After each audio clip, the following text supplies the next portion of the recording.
Good evening. I'm Nemani Matiki of the Fiji Sun.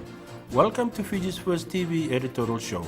In my say tonight, I will speak on the highlights of COP23. As COP23 summit came to a close, we can all agree that it has been a huge success from Fiji's standpoint. The icing on the cake was the sensational speech by 12-year-old Timothy Nausala of Naividula Tailevu, who captured the hearts of many world leaders in Bonn, Germany. It is not easy for a young boy of his age to face the world in a big international forum and speak his mind. His flawless performance bears the hallmarks of a great and accomplished orator. It's a tribute to his parents, family, teachers, and of course the Fiji First government's COP23 organization, which discovered Timothy in an oratory competition. It started at a local school which he won, then he went on to win the district and national competition. Shalvi Shaksi, a student from Honolulu, also impressed COP23 delegates when she spoke a few days earlier on climate change. Timothy was subsequently invited by French President Emmanuel Macron to Paris to speak at a climate mobilization summit on December the 12th. The performance of two students was one of the highlights of COP23. They represented the young people of the world who were usually excluded from such forums. For the first time, civil societies and the private sector were also included to give the climate change conversation broad representation. The Fijian COP23 presidency added a new flavor by introducing Talanoa sessions and cultural entertainment to showcase our Fijian Bula spirit.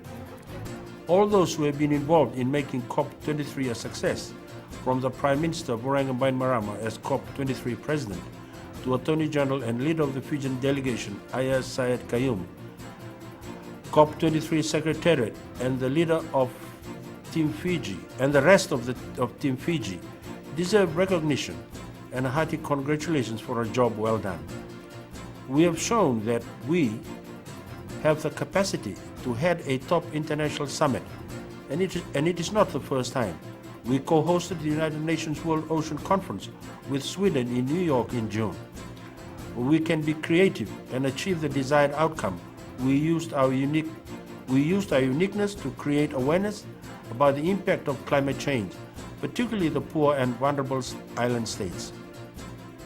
It became a tool of persuasion to get the more affluent countries to join the coalition of nations that the Fijian leaders have successfully built.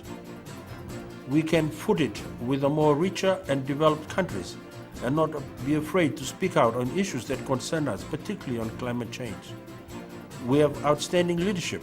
Prime Minister Voreqe Bainimarama has once again shown his qualities as a leader in his ability to be able to appeal across the global community and garner support for the implementation of the Paris Agreement.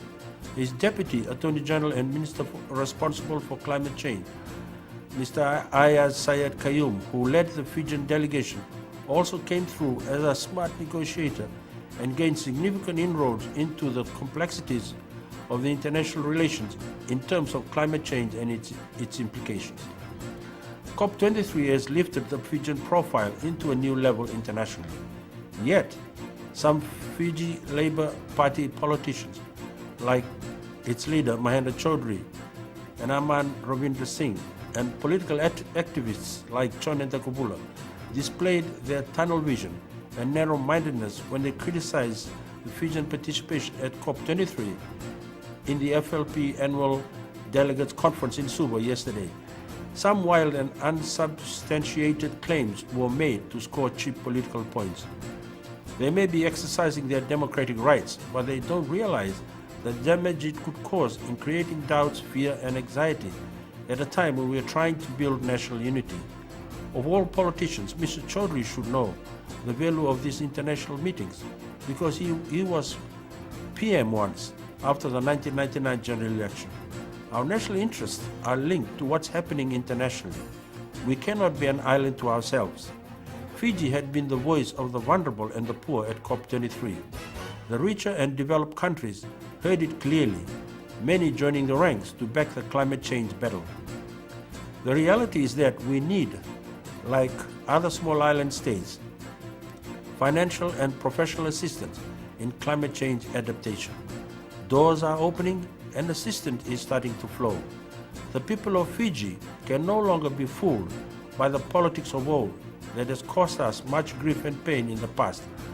We must remain positive and focused on issues like COP23 because they affect all of us, including Mr. Chaudhry, Mr. Singh, and Mr. Ndakubula. That was my say tonight. For more of my views, you can read the Fiji Sun. See you next week.